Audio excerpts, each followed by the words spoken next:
All right, so first and foremost, man, I want to say, call law, I've been over Yahweh by Shem Malak Yahushai. Right, all praises to the Father, man, for another feast of dedication. It's been a couple years of doing this, man, and sometimes it's a struggle, sometimes it's not. But on the feast of dedication, for some reason, right, usually, we have a pretty good feast of dedication. Um, But I want to bring this out because everything that we do for the Lord is for a reason, right? It's for a reason. Our people went through something, right? And we gotta take honor and heed unto that, right? You got a lot of people that get into this truth, right? And they like to, yeah, come on, Charlotte, and I'm studying, but you ain't really like putting yourself in these people's shoes, right? This your family, this your la familia, right?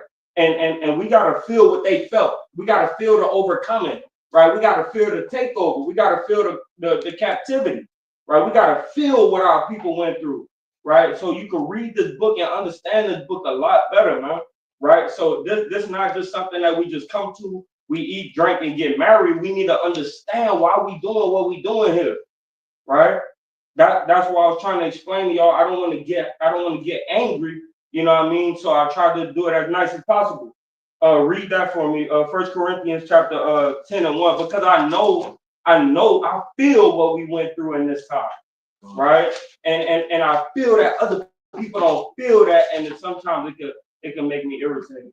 But go ahead and read that. This is the book of 1 Corinthians chapter 10 from the top. Mm-hmm. Moreover, brother, I would not read it loud, King. Moreover, brother, I would not that ye should be ignorant how that all our fathers were under the cloud and passed through the sea. And what? And passed through the sea. And what? And passed through the sea. Go ahead. And were baptized unto Moses in the cloud and in the sea. Okay, so us as Israelites, did our family members pass through the sea? No. And then we make it to the other side? And we were safe, right? Because the cloud covered us, right? And our shoes didn't wax old, right? Or was that just the people in the Bible?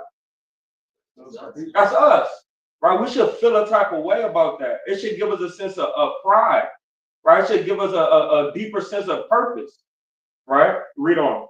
And did all eat the same spiritual meat. Uh-huh. And did all drink the same spiritual drink. And what? And did all drink the same spiritual drink. And guess what? We got to drink that drink too. That drink is an affliction, right?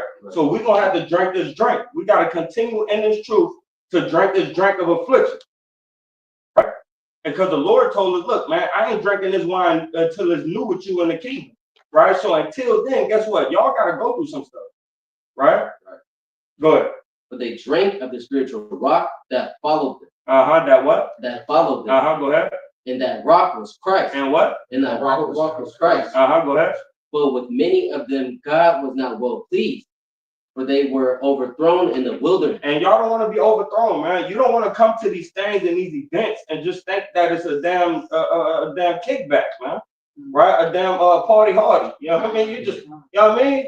Now you got people in the cut in the corner doing some folly and madness, right? Now this is really because our people took something back that was taken from them. Right. You know what I mean? You got to feel that. You feel what I'm saying? Like you got to feel that pain that was right there. You know what I mean? Right. Like you was just straight. Everything was cool for like 400 years. After David reigned and Solomon reigned, yeah, the kings were stupid. You know what I mean? We was losing battles and winning battles. But at the end of the day, we still had Jerusalem and Judea. Mm-hmm. But in this time, bro, in this time period that we about to read about, it was deep, bro. It wasn't easy to get the kingdom back. It wasn't easy to get that temple back. Mm-hmm. Like the way that these people, man, let's read it. Go to 1 Maccabees.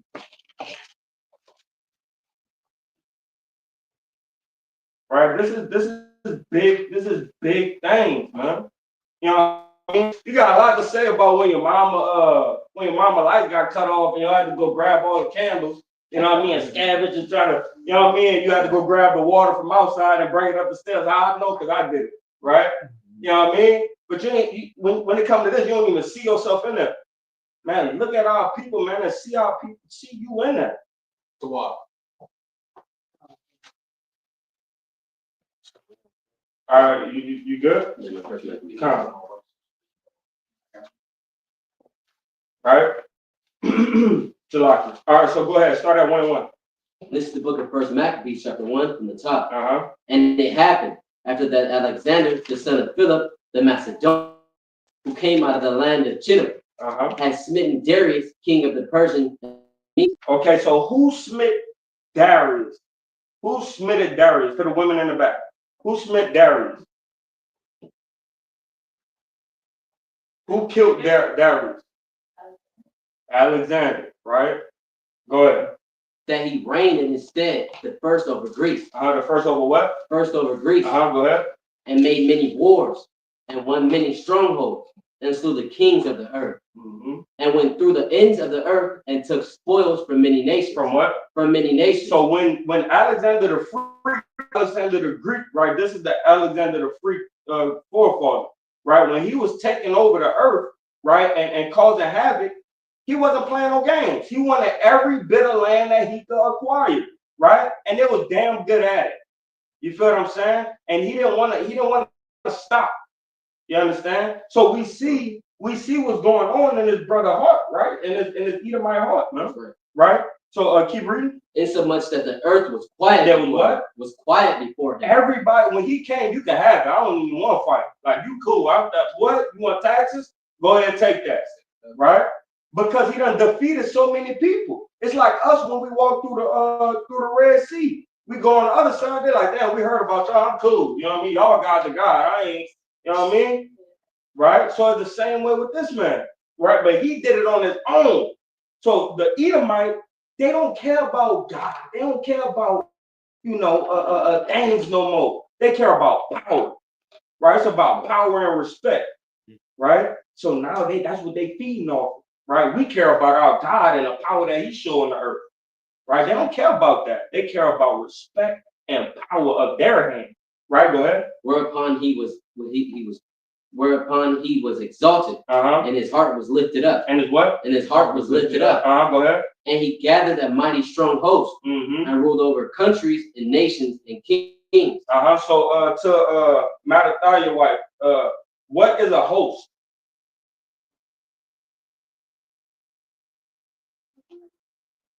A host, Host.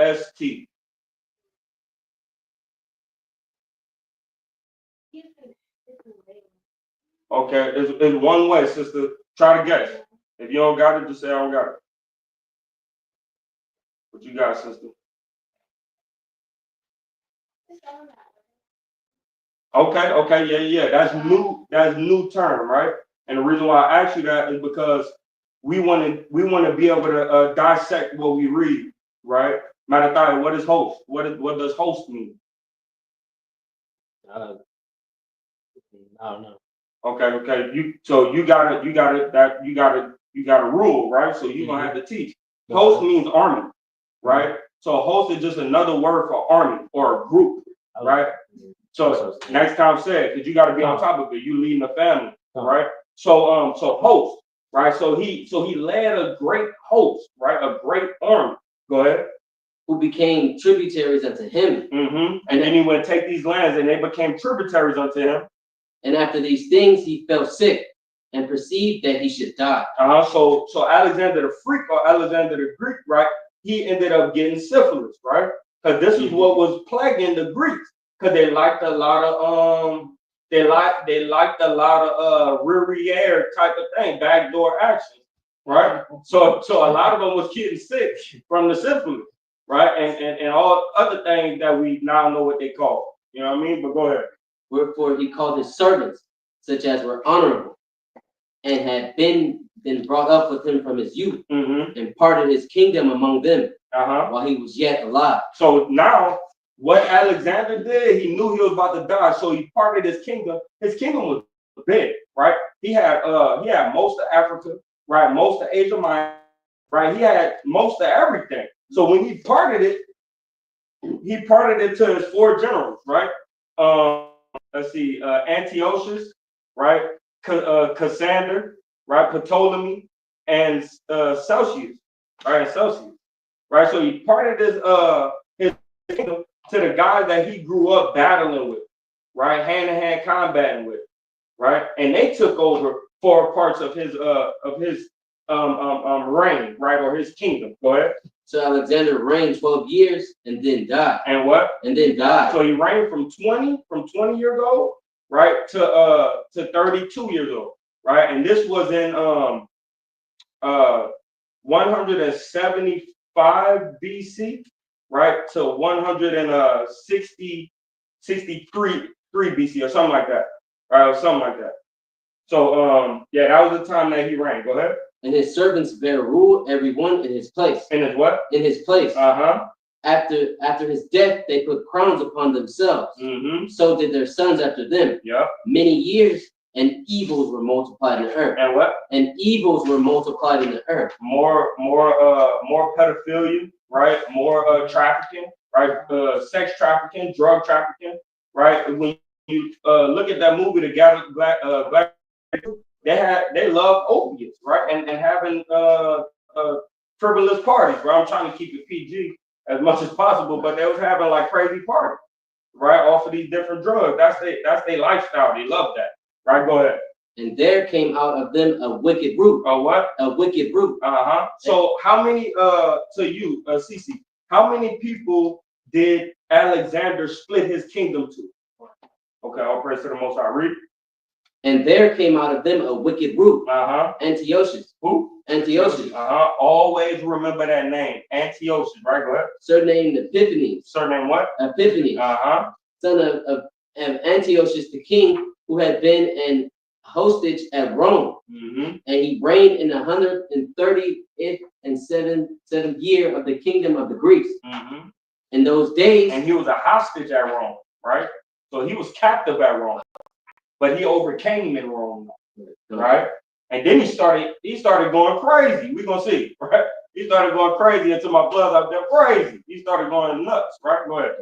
In those days, when there out of Israel a wicked man who persuaded many, saying, "Let us go and make covenant with the heathen that are round about us. For since we departed from them, we have had much sorrow." We have what? We have had much sorrow. So now there went wicked men of Israel to go make treaties or covenants, right, with the other nation, right? But this nation that it's talking about is going into the Greeks. They're the one who took over. That's the one we need more leeway with, right? Go ahead. So this device pleased them well. Then certain of the people were so forward herein that they went to the king, who gave them license to do after the ordinances of the heathen. So when it said that they were so forward therein, right, they was quick to go and get this done. Let's make a deal. You know what I mean? It's like that new show. Let's make a deal. Let's go ahead and get it out the way, right? Because I'm ready for life to be a little bit easier. Aren't we all? Right? That's what we be looking for. Easy life, man. I'm sick of all this work and the stress and da da da. You know what I mean? But are you going to do that on the strength of your salvation? Right? But these men were willing and ready. You know what I mean? To succumb to the ways of the Grecians. Go ahead. Whereupon they built a place of exercise at Jerusalem, according to the customs of the heathen, and made themselves uncircumcised and forsook the holy covenant. So question for you, Nakwaya. What does it mean right here when it says they made themselves uncircumcised? Right? Talking about like heart. Talking about. You asking me a question? I just asked you a question. What does this? Read it again. Yeah, read it again. And made themselves uncircumcised and forsook. Read the verse before that. Verse 14. Whereupon they built a place of exercise at Jerusalem, according to the customs of the heathen, and made themselves uncircumcised and forsook the holy covenant. So what that mean by that? They made themselves uncircumcised. What's that talking about? If you circumcised, can you make yourself uncircumcised? Your flesh gonna always be gone right there. Yeah. Okay, so what does that mean? Okay, you leading the family now. You know what I mean? You gotta answer these questions, right? What does that mean, Kazak? Well, in verse 14 it says according to the customs of the heathen. So that means they followed the customs of the heathen and they departed from the laws of their God. That's basically so what's another word for uncircumcised? For you being uncircumcised? Heathen and what I'm looking for. Okay, y'all was up. So if I said that you uncircumcised, what comes with you being uncircumcised? Oh, so if I said that they got clean animals, right, and then they got unclean animals. They made themselves unclean by following the ways of the heathen, right? Now their mind is unclean. There's nothing to do with their flesh being unclean because the flesh is gone. These Jews, right? The flesh is gone. They clean in that sort. And they made themselves unclean, uncovered, right? You sick, right? But the reason why they use uncircumcision in the scriptures is to let you know you're unclean. Your mind is bad. Me telling you you're uncircumcised like me telling you dumb. You know what I mean? That's what you know what I mean? Go ahead, read. And made themselves uncircumcised and forsook the holy covenant, and joined themselves to the heathen, and were sold to do mischief. Now, when the kingdom was established before Antiochus, he thought to reign over Egypt, that he might have the dominion of 2 realms. Of what? 2 realms. So, what is the 2 realms that he might have dominion over? Ariel, right? Yeah. What's the 2 dominions that he thought he might have dominion over? And the spiritual realm? Nope. Okay, so who else back there? Isabella. What is the two realms, right, that he think that he gonna have reign over? Like he trying to have reign over. What land did he just take?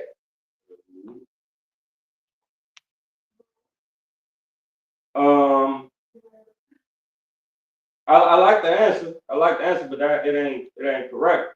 So what land did Alexander the Freak take? Who did he conquer? Who did Alexander the Freak conquer? Go up 1 or 2. Go back up to verse 1 and you'll be able to find the answer.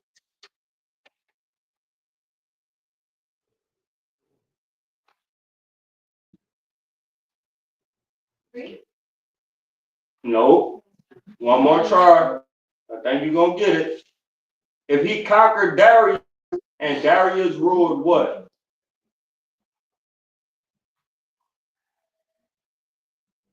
Don't help, you suckers. What it was, sis? You suckers. Go. Yeah, that's one. And what's the other one? What's the second one? Persians and what? He was just trying to get it. He said Medes.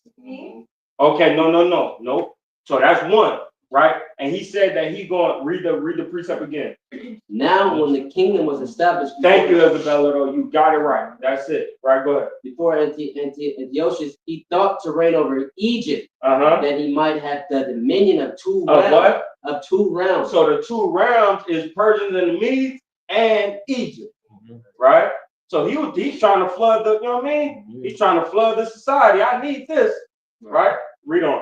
Wherefore he entered into Egypt with the great multitude. With a what? With a great multitude, with chariots and elephants and horsemen and a great naivety. A great navy. Right? Yeah, he hit them from the water with the biggest animals you could find. And at this time, elephants was huge, right? They wasn't as small as they is now. Right. You know what I mean? And them things was ready for war. Them tusks ain't for no reason.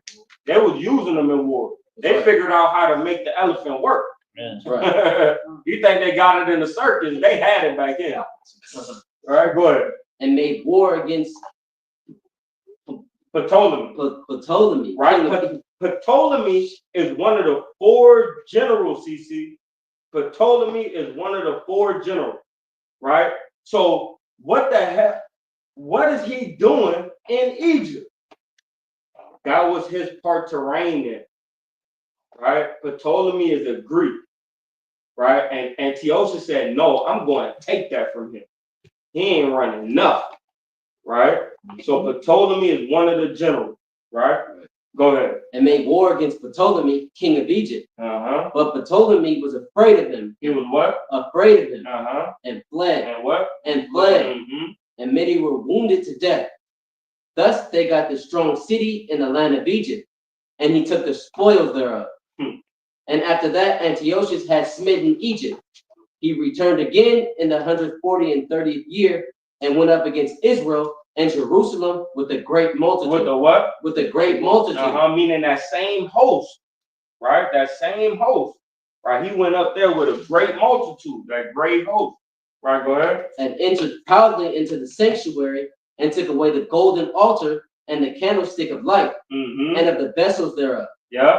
And the table of the showbread and the pouring vessels. Okay, so question, right? Not K.O.Y. Where are they at right now? What is Antiochus taking right now? Egypt. No. One more try.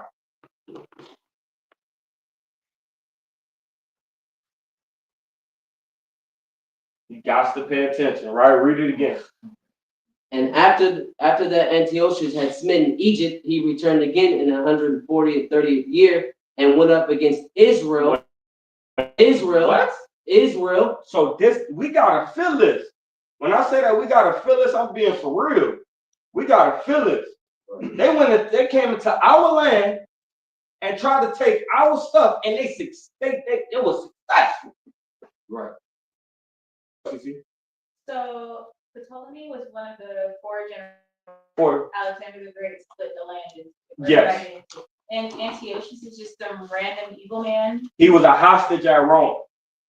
He was a hostage. He was a hostage at Rome. So Rome is a predecessor, right, of the Greeks.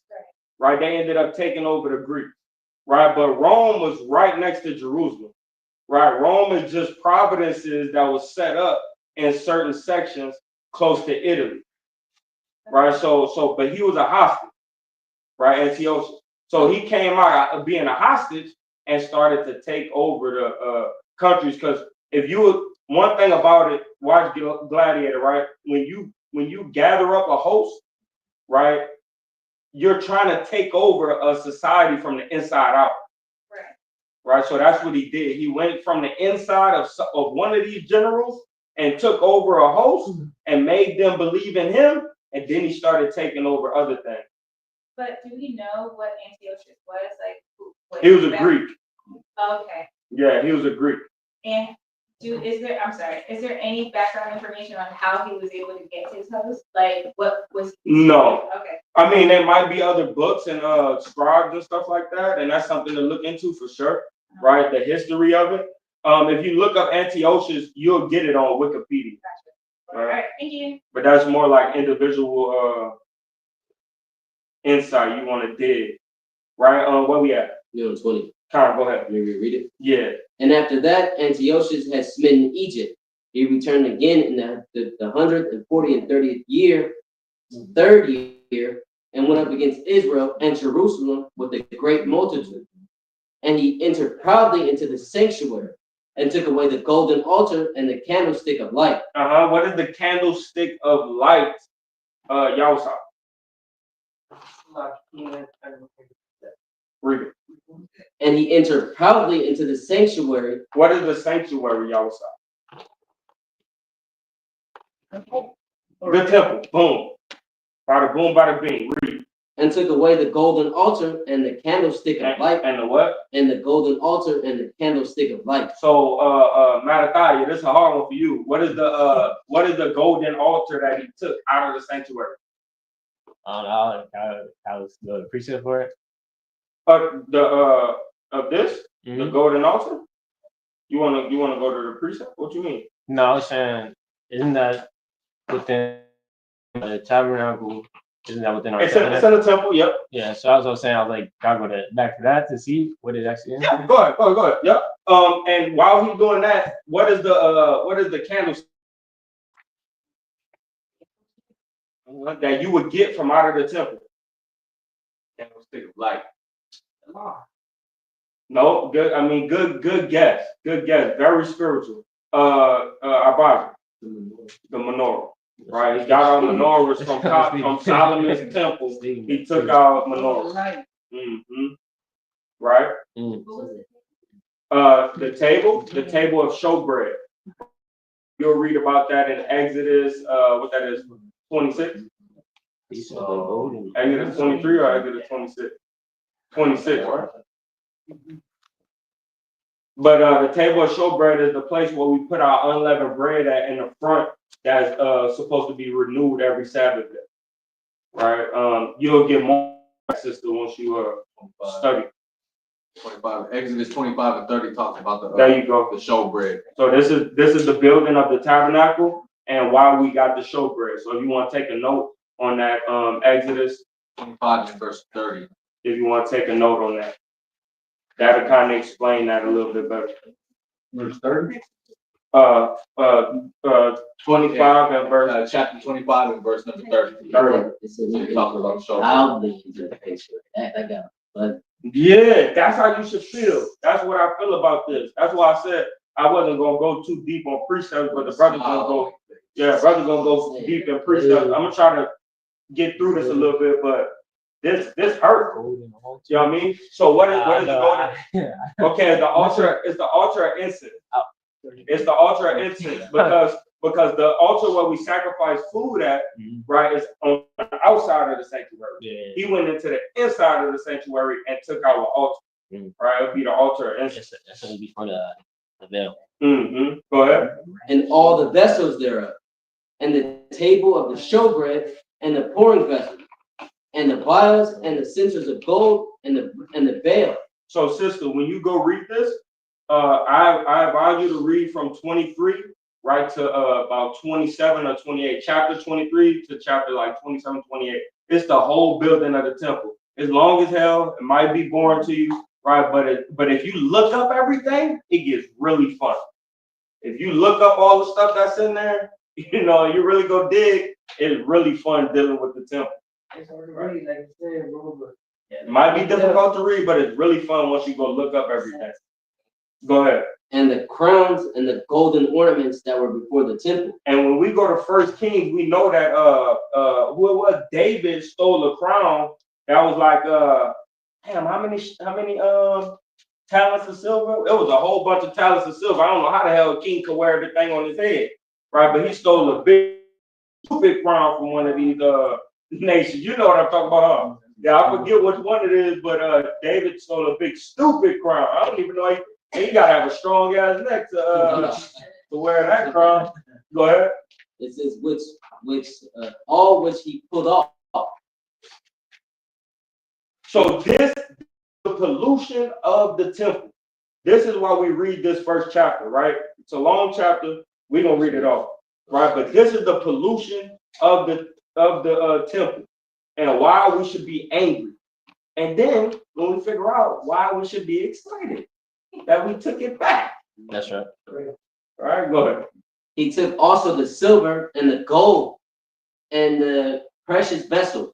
Also, he took the hidden treasures which he found. And when he had taken all away, he went into his own land, having made a great massacre and spoken very proudly. And what he did? And spoken very proudly. So who you think that he spoke very proudly against? Right? Not quite young.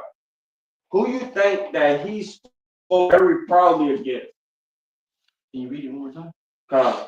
And when he had taken all away, he went into his own land, having made a great massacre. A great what? A great massacre. And we know he made a great master and a great spoil because he took everything out of Solomon's temple. Everything in Solomon's temple was quadruple what it was in the tabernacle. Right? Way more gold, way more silver. Right? Read.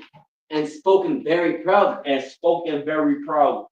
Who you think he was speaking very proudly against? Kinda. Again. Yeah.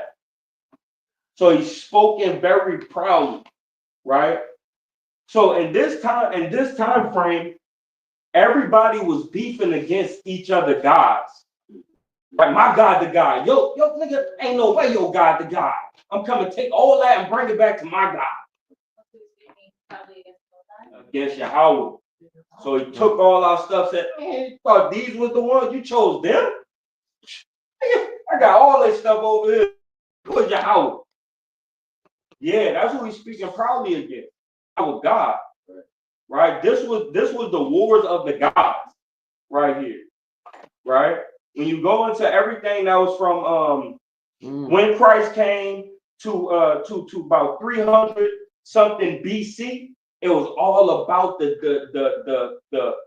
beef of the gods.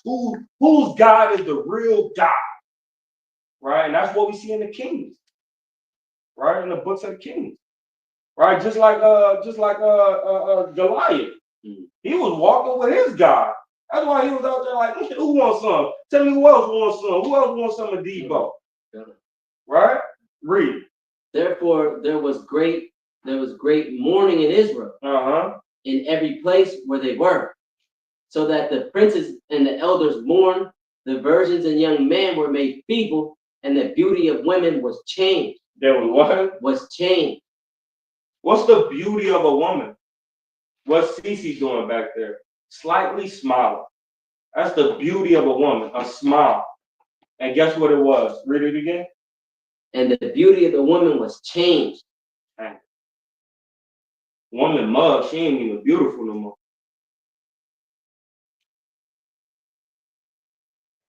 We gotta feel it, man. Y'all see that in the room? That's the tension you could cut.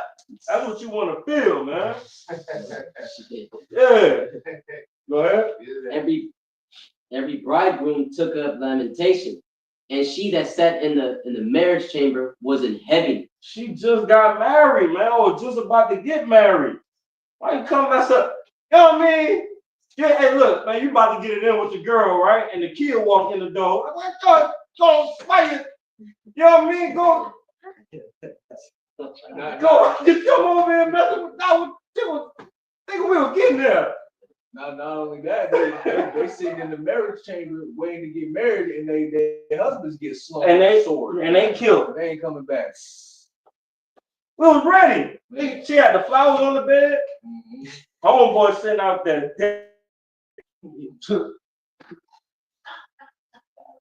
Bruh. You know what I mean? Boy, this sucks, boy. This right. No, but come on, man. It's funny, but it hurt. You know what I mean? That's that funny. You hit that funny bone. That motherfucker hurt, but you laugh anyway. Man. Go ahead, King. So the land also was moved for the inhabitants thereof, and all the house of Jacob was covered with confusion. What? Was covered with confusion. Why are they trying to look for what else they got? Like, what else they took? Did they take this? If your house was robbed and you went into your house, you looking for ways your good stuff at. Did they get my good stuff? Right. You know what I mean? I know they stole all that out the temple, but I had like $50,000 chill over here. I'm just wondering if they got mine too. You know what I mean? We was full of confusion. They trying to figure out they got my stuff too. We gotta go buy some stuff. Not only that, if you ever seen a ants right walking in a straight line, going to and fro to where they gotta go, Step and on just come over, just step on it, they can like just kind of scattering around the place. Don't know where to go. And it take about 30-40 minutes for them to realize, like, okay, shit, we gotta get back. Yeah. Right. Yeah. Right, go ahead. And after 2 years fully expired, the king sent his chief collector of tribute unto the cities of Judah. Watch this. Who came into Jerusalem with a great multitude, and spake peaceable words unto them. What he spoke? Spake peaceable words unto them. But all was deceit. For when they had given him credence, which is they paid their tax, right? They gave him everything that he needed, right? We thinking we good. You know what I mean? He just come through to collect. You collect this shit, take it. You know what I mean? We don't even want to fight, none of that, man. So we good. You know what I mean? 2 years later, we just, you know what I mean? We just getting stuff back in order. You know what I mean? Take about a good 3-4 years to fully shake back.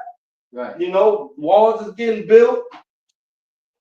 Right, read. For he suddenly fell upon what he did? He fell suddenly upon the city and smote it very sore, and destroyed much people of Israel. If that ain't Esau, I don't know what it is. If that ain't Esau, I don't know what it is. What that is in Proverbs, right? His mouth smooth as oil, right? But war was in his heart. Yeah. But war is in his heart. You know what I mean? If this don't describe this man to the T, you know what I mean? How that, you know what I mean? That made me feel messed up. Neil was riding that wheel. Tawab was reading that while we was in the car. I was like, damn, just like that. We thought we was good in the clear. Pay out? That's all you wanted to pay out? Get up out of here. You take that. No, it ain't that easy around here, partner. These dudes is wicked. I can't wait till we get back. Right, read. And when he had taken the spoils of the city, he set it on fire and pulled down the houses and walls thereof on every side. We were just halfway built. Damn. Read. But the women and children took their captivity and possessed the cattle. Then builded they the city of David with a great and strong wall. Who built? What's your name? Yeah, who built the city? What's your name? Huh? Zoe. Who built the city of David? Read it again. But the women and children took their captivity and possessed the cattle. Then builded they the city of David with a great and strong wall. So I'm gonna say it a little bit softer, right? Because you might get it. So who built this city? Who built the city of David? David. Okay, read up a couple more verses. Two more verses. Two more? Yeah. 30? Yeah, well, she can understand it. Yeah. And when he had taken the spoils of the city, he set it on fire. No, start at 30. And spake peaceable words unto them. No, start at 29. 29. And after 2 years fully expired, the king sent his chief collector of tribute unto the cities of Judah. Okay, so who is the king? What's the name of the king? Okay, Cece, who is the king right now? Antiochus. Yep, that's correct. Right, read.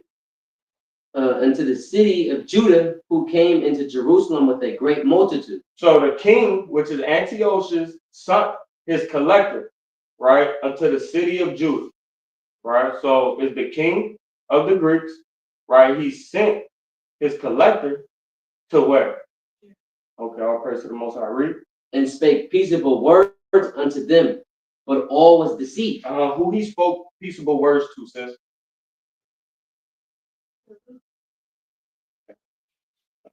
Read. But when they had given him the credits, he fell suddenly upon the city and smote it very sore and destroyed much people of Israel. And when he had taken the spoils of the city, he set it on fire. He set it on fire and pulled down the houses and walls thereof on every side. But the women and children took they captive and possessed the cattle. Then builded they the city of David with a great and strong wall. Who built the city of David with a very, very great wall? Antiochus. Huh? Antiochus. Correct. Inside of Jerusalem, in Israel, they took our city, built up the city of David with strong walls, and lived amongst us in our city. I want my turn to read. And with mighty towers, and made it a stronghold for them. And what? It made it a stronghold. And he made it a stronghold for the city of David in our city in Jerusalem. Read. Watch what he do to our people, man. He made the city, and this is the collector. He made the city in Jerusalem, built the wall, so we can't get in there. And then they come out and do stupid stuff to us in our city, Jerusalem. Read. And they put therein a sinful nation, wicked men, and fortified themselves therein. They fortified themselves in Jerusalem, in the city of David. Well, a black man that you hate, a black man, an Israelite that you hate resides. This is his city and his name on it. You come read. They stored it also with armor and victuals. And when they had gathered together the spoils of Jerusalem, they laid them up there, and so they became a sore snare. So they took our stuff that they took out of the sanctuary, put it in the city of Jerusalem, and then they took David, right, and stored all our stuff in our city in Jerusalem and put wicked men there. Read this. Keep going. For it was a place to lie in wait against the sanctuary. Against what? Against the sanctuary. So when we go try to offer some more sacrifices to our Lord to get his power back on our side, they could kill us. They set up the city of David to be their little fortress, so when they come out of the wall, they could kill us as soon as we go try to offer a sacrifice to God. Read.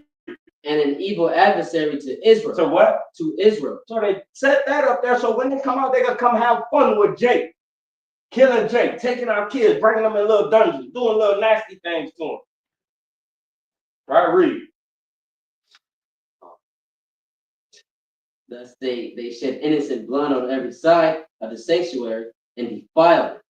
And so much. And what? And defiled. And what? And defiled. What are we reading about? And defiled. And they defiled our temple, they defiled our land, and they defiled it to this day. Yahushua, please come back. Oh, crazy. Read. Insomuch that the inhabitants of Jerusalem fled because of them, whereupon the city was made an habitation of strangers. Of what? Of strangers. We all left, man. Damn this. I ain't about to, every time I come out here, I'm trying to serve my Lord. You come out here, you kill me. I wake up in the morning, you don't even knock on my door, you kick it in, kill me. Let's just get the hell up out of here, man. Right, read. And became strange to those that were born in her. And her own children left her. And what? And her own children left her. So y'all was stop. No matter of fact, Neil, when it says and her own children left her, who is that talking? Huh? Oh, my bad. Tulak, get Tulak. When it says and her own children left her, what is that talking about? The children of Israel left her. Yep. We had to get up out of there. Right, go ahead. Her sanctuary was laid waste like a wilderness. Like what? Like a wilderness. So the sanctuary, they fully took everything from us and it was laid waste like a wilderness. You got tumbleweed, right? You got spider webs coming up. You know what I mean? Right, go ahead. Where her feasts were turned into mourning, her Sabbaths into reproach, her honor into contempt. As had been her glory, so was her dishonor increased, and her excellence was turned into mourning. Our excellence was what? Was turned into mourning. And our excellence still turning into mourning. What we doing? We got damn thought culture, hip hop culture, rap culture, pimp culture, whoredom culture. You feel what I'm saying? Like I was still, you know what I mean? And like every movie, you got a damn stripper fat, homosexual. You know what I mean? Or some lewdness going on in this damn place, man. You know what I mean? They done made our, and it's us. Like, the white people don't do it like us. You know what I mean? Those other nations, you go in there and look at an East Indian trying to get on that strip pole. You go in there and see a Jake on that strip pole, it make you spend all your money. It make you spend all of it.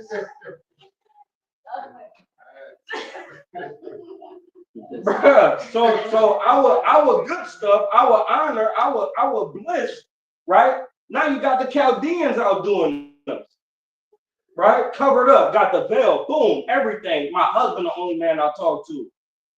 Boom, you know what I mean? They thugging on them, right? While we sitting here, our woman and everybody face trying to get the new lick. You know what I mean? And our men trying to rob the new brother that's coming up in the hood. Why you ain't even going to get the white boy? Go tie him up, right? Go tie him up and put him in the trash can, right? Read. Moreover, King Antiochus wrote to his whole kingdom that all should be one people, and every one should leave his laws. And all the heathen agreed according to the commandment of the king. They ain't had no problem, right? The heathen ain't had no problem doing this. This is called oneism, right? This is oneness or oneism, right? That's how we get it. That's what they're trying to do in America. Right. Come on here, big old mountain pie. Everybody won over here, right? None of us ain't won, man. You put me in the ring with any other nation, bro, they're gonna have a run for their money, even if they work out and deadlift 5 plates. They're gonna have a run for their money, man. How do I know? Because I got the spirit of the living God fighting with me. You feel what I'm saying? Bro, this is that oneism stuff, right? Read. Yea, many also of the Israelites consented to his religion. Mm-hmm. And some of us, we went on in there, right? Go ahead. And sacrificed unto idols, and profaned the Sabbath. And what? And profaned the Sabbath. Mm-hmm. For the king had sent letters by messengers unto Jerusalem and the cities of Judah, that they should follow the strange laws of the land, and forbid burnt offerings and sacrifices and drink offerings in the temple. They're trying to sever our connection with the Lord. Get that for me, Mattathiah, Psalm 80, 81. Right, that's the tumult, right? 83 or 81? 83. 83 and 2. Yeah, 83. Read that. Right, because they know, right? David wrote this way before this time, right? David wrote this in 900 AD, right? 900 something AD. I mean, BC, Salaki, BC, right? So this was before Antiochus that David wrote this, right? Go ahead. You want me to read it out? Bakusha. This is the book of Psalms, chapter 83 and verse 1. Keep not thou silence, O God. Hold not thy peace, and be not still, O God. For lo, thine enemies make a atonement, and they that hate thee have lifted up the head. Mm-hmm. And they have taken crafty counsel against thy people, and consulted against thy hidden ones. Mm-hmm. They said, Come, and let us cut them off from being a nation. Let us what? Let us cut them off from being a nation. Read the last precept we had in Maccabees. Yea, many also of the Israelites consented to his religion and sacrificed unto idols and profaned the Sabbath. And what they were trying to do right here, stop us from being a nation, right? Because they know as long as if they sever our connection with the Lord and make us go off, hey, good, they're in the clear. That's why we looking in the store and we're like, oh shit, nothing foam, nigga. We can't get no foam cups. Why? Because they go through and spray foam on the cups or the plates. Right? Read that song. Start back at verse 4 again. Wherever we left off at here. Verse 4 again. They said, Come and let us cut them off from being a nation, that the name of Israel may be no more in remembrance. And we forgot. We forgot. Right? We forgot. Anybody was born in this knowledge? Nah, bro, we forgot. Mm-hmm. Right? I know that this is a historical question. Go ahead. How much time passed between them getting the temple and doing all this shit that could make the Israelites forget who they are? Okay, so David wrote this in about 900 BC, right? That's when in Psalm. That's when he wrote that, right? This temple is getting taken in 200 BC, right? 175 BC, right? So that's that. When Solomon ruled, when he had rulership, it was about, we could say, I think it was like 700. Yeah, probably like 700. Matter of fact, look it up right quick. When did Solomon reign? Because this is Solomon temple that they come and take our stuff out of. I don't want to guess. Usually I have it in my Bible, but I don't want to guess. Go ahead. It says here in 970 to 931 BC. Okay, so like I was saying, David was ruling around this time as well. It was like 10, you know what I mean, around 100 BC, right? So around 970 BC. So our temple was standing there good for about 800 years. All right, you retaining? Yeah. It's a lot. It's a full plate tonight. Full plate. Yeah, read that. And forbid burnt offerings and sacrifices. We're on verse 45. Let me read that. Mm-hmm. And forbid burnt offerings and sacrifices and drink offerings in the temple. Oh, and always remember too, when we talking BCE, we on a countdown, right? We counting down to Christ time, right? I know at first I got a little bit of dyslexia, so I used to get a little bit jammed up with that. You know, with AD, we count up. With that, we count down, right? A little difficult for me. But go ahead. And that they should profane the Sabbaths and festival days. Mm-hmm. Hey, you could drop that song too. Go ahead. And pollute the sanctuary and holy people. Uh-huh. And set up altars and groves and chapels of idols, and sacrifice swine's flesh and unclean beasts. They should also leave their children uncircumcised and make their souls abominable with all manner of uncleanness and profanation. Right. So now what they did was they set up idols. Right now they're setting up idols in our sanctuary. Right. And they set up altars and groves. Right. Groves is the idol. Right. And now they're offering sacrifices to this idol. Right. We're gonna read a little bit more. You're gonna see they even offer sacrifices to this idol in the street. They had certain incense that they will burn to this idol, and every day they will have a certain time they'll come and burn incense in front of their house. It's that bad. Right? Go ahead. To the end that they might forget the law and change all the ordinances. And whosoever would not do according to the commandment of the king, he said he should die. He should what? He should die. Mm-hmm. So this is when you get us calling ourselves Greeks, like you hear our people calling ourselves Greeks in the New Testament. It's because if you didn't conform to the ways of the Greeks, you shall what? You shall die. You shall die. Right? Go ahead. In the self same manner, he wrote to his whole kingdom and appointed overseers over all the people, commanding the cities of Judah to sacrifice city by city. What? City by city. And what they sacrificing? What they're sacrificing? Who they're sacrificing to? Did they sacrificing to Yahweh? No. No, they're sacrificing to whatever damn dumb god these people got. Right. And at this time they had a pantheon of God. Right, they had multiple gods. That's why in them old movies you said, "Oh, let's be the gods," because they had so many. Go ahead. Then many of the people were gathered unto them. Praises be to the gods. You might as well should have just worshipped us. You don't have to do it in the kingdom anyway. Right, go ahead.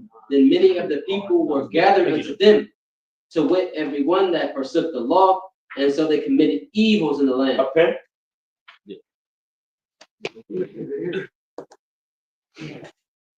I know that brother. He ain't playing. That dude ain't playing. And drove the Israelites into secret places, even wheresoever they had, and even wheresoever they could fly flee for succor. Anywhere that they could flee for succor. Right? Not quite y'all. What is succor? What does succor mean? Safety. Yeah. Right? Succor is safety. Right? Read.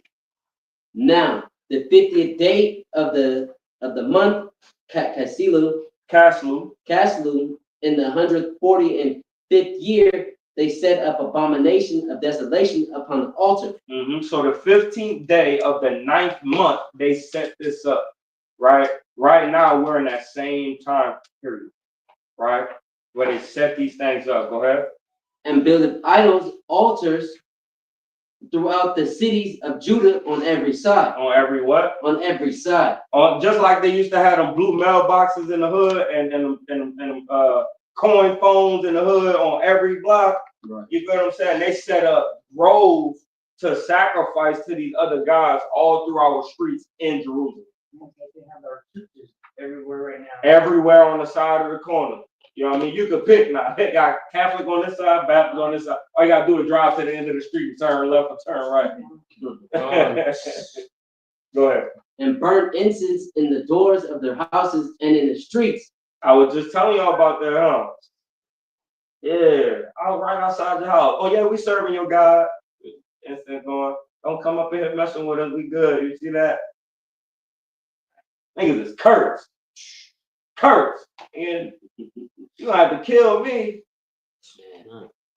I'm going out with a blast. Yeah, I don't care if you hit me with the arrow and I just got my sword up. Yeah, I'm going out with a bang. You know what I mean? I'm trying to do some final, what's that one? Resident Evil. Yeah. Bitch. What? And when they had rent in pieces the books of the law. They what? Rent in pieces the books of the law. That had to hurt. You can watch somebody rip a Bible without kind of like, I kind of get tense. Somebody rip a Bible in front of me. Yeah, that's the end. You know what I mean? Read. Which they found, they burnt them with fire. And wheresoever was found with any, the book of the testament, or if any consented to the law, the king's commandment was that they should be put to death. Thus did they by authority unto the Israelites every month. Every what? Every month. So he was like, man, come on, y'all got a book, you got a book, you got a book, you got a book. Come on, let's take that out, go ahead, rip that up, and yeah, go ahead, because if not, I'm gonna keep. Every month, we coming pop, pop, pop, door to door. Hey, get down. You know what I mean? Just like they come in here for the cocaine now. You know what I mean? You got that Bible in here, nigga? Hey. On the wall. Read.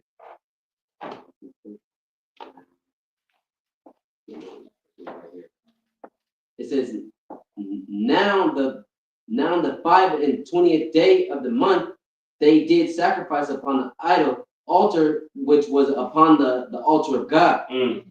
At which time, according to the commandment, they put to death certain women that had caused their children to be circumcised. And they hanged the infants about their necks and rifled their houses and slew them that had circumcised them. And so who y'all think circumcised the children? Huh? Good. So if they went inside their house where they had their baby at, who had to circumcise that child? A household consists of a man, a woman, and a child, right? So it had to be who? It had to be the husband. It had to be the father. You ain't gonna run out. They know where you're going when you go to the dock, when you go to the position. You're gonna go in there and chop that yourself. I mean, we're gonna keep this law. You know what I mean? So they go in the crib, boom, ransack the crib, catch the dad, slit him up. The baby hanging around her neck, take her, kill her. Watch, this one said. Be it many in Israel were fully resolved and confirmed in themselves not to eat any unclean thing. Want me to reread that? No, yeah, reread it. Read 61 real quick. I want y'all to feel what that just said right there, right? Read that again. And they hanged the infants about their necks. They did what? They hanged the infants about their necks. And what does that sound like to y'all? What people in the earth do that type of atrocities to another group of people? White man. What we looking at here is our actual history, right? And we don't just see it; it's just in this book. We've seen this back in slavery. Right. Same thing. I seen it as a young child. Like right? that same scripture, I can actually relate to that road in today's time from me being a first generation immigrant. Seen that kind of, Right, Juan Crow era and the Jim Crow era. Conquistador, learning about, what I mean? Hanged their infants by their necks. Damn, man. I don't know if y'all don't feel that, man. I feel that one. That's cold. Go ahead. Read it again. And they hanged the infants about their necks. Right. And rifled their houses and slew them that had circumcised them. Howbeit, many in Israel were fully resolved and confirmed in themselves not to eat any unclean thing. Wherefore they chose rather to die, that they might not be defiled with the meats, and that they might not profane the holy covenant. So then they died, and there was very great wrath upon Israel. Hey man, we deserved it. That's right. We did. We deserved it. Man, they took it a little bit too far. Bruh, and you gotta understand, man, that this is our history. This is the stuff that we went through, right? And this is how little they cared about our God and us. You know what I mean? And for me, I thought they hung the baby around the mama neck, right? And killed the mama and the daddy and the baby. You feel what I'm saying? Because when it says to hang the baby around about the neck, right? Right. That sounds like they hung it on the mom. You got to walk around with your dead baby. That is in history. They would hang your baby around the woman's neck and make her walk around the city with that baby and then kill her. You feel what I'm saying? For having that baby sacrificed. Then ramshack your crib and kill your man. Right? So I got a little bit more. I'm gonna try to get through it a little bit. I hope y'all enjoying this, man. I love it. You know, I like the way it makes me feel. You feel what I'm saying? Because there's a beautiful end, right, to all of this. Right? It's not gonna be like this forever. Right? It didn't even stay like that forever. You know, we fought back. There's coming a time where the Lord is coming to fight back for us and us with him. Right? We're gonna fight back with him. Right? We're gonna get our get back. Right? So I'm gonna try to make this a little bit quicker, right? So we could get to the brother lesson. Right? Read chapter 2 and verse number 1. Yeah. This is the book of First Maccabees, chapter 2, from the top. Mm-hmm. In those days arose Mattathias, the son of John, the son of Simon, a priest of the sons of Jerbid. I don't think say that. Go ahead. From Jerusalem and dwelt in Midian. Mm-hmm. And he had 5 sons. Jonan, called Cadius, Simon called Thassis, Judas, who was called Maccabees, Eleazar called Aharon, and Aharon, and Jonathan, whose surname was Apaphis. Right. And when he saw the blasphemies, the blasphemies, the filthy lies, the disgusting things that they were doing, right? Go ahead. That were committed in Judah and Jerusalem. He said, "Woe is me!" What he said? Woe is me! Wherefore was I born to see this misery of my people? Of what? Of my people. This is how we gotta feel his pain, right? Who pain is this? Mattathias, right? Woe is me, right? Go ahead. I was born to see this misery of my people and of the holy city, and to dwell there when it was delivered into the hand of the enemy, and the sanctuary into the hand of strangers. Yeah, man. So he was here for this, right? He said, "Woe is me, destruction unto me. I shouldn't even been here to see this stuff, man." Right? We feeling it and we ain't even looking at it. Right. Picture if you seeing this thing, and this is a Levite. This is a priest. He want to go in there and do the work, but they done jammed up the whole thing. So this is how you get the Maccabees. This is how we got the books of Maccabees. Is because the things that these 5 brothers did, right, to revolt against the Greek empire. Right, go ahead. Her temple is become a man without glory. What's a man without glory? Right. If you had to explain, what her name is again? Zoe. Hey, Zoe. If we had to explain what a man is without glory, what would that look like? A man without glory.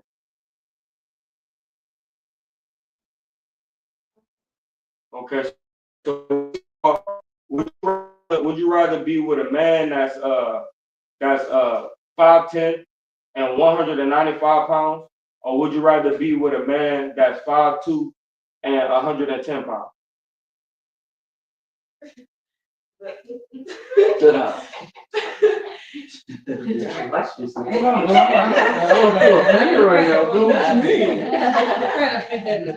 Oh, what you mean by that?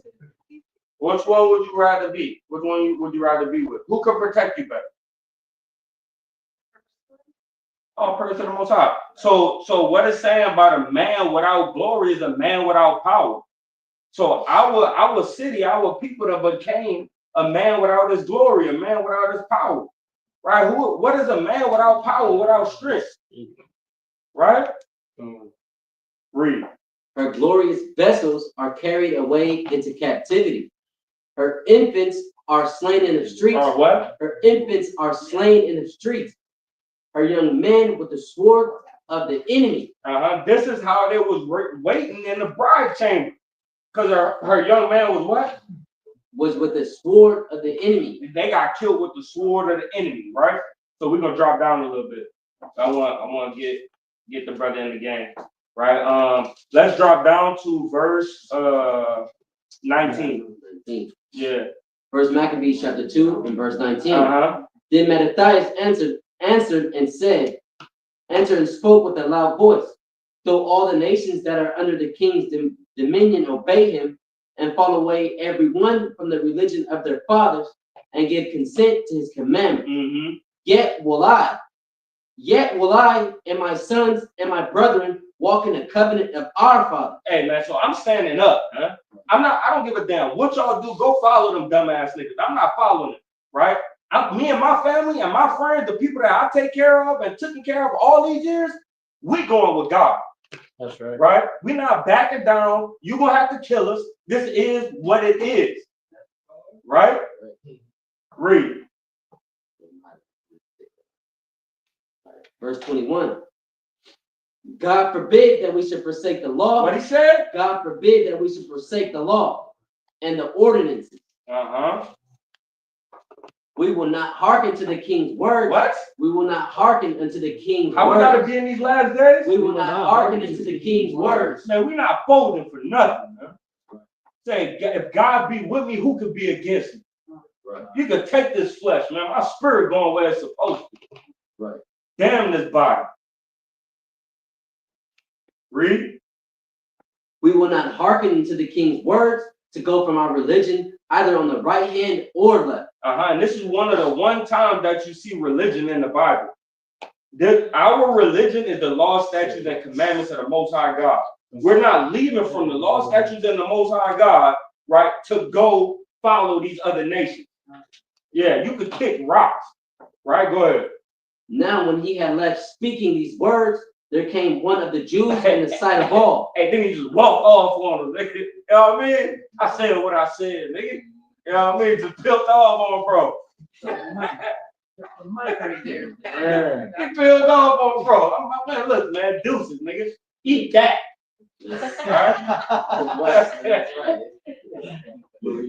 Go ahead. Now, when he had left speaking these words, there came one of the Jews in the sight of all to sacrifice on the altar which was at Modin, according to the king's commandment. Which thing, when Mattathias saw, I got this highlighted. I like this precept. Man. Come on. So Mattathias just got done talking that talk. And somebody came through, an Israelite, about to sacrifice to these dumb guys that they got. Watch what Mattathias said. Read. Which thing? Oh, it's on the top of that precept.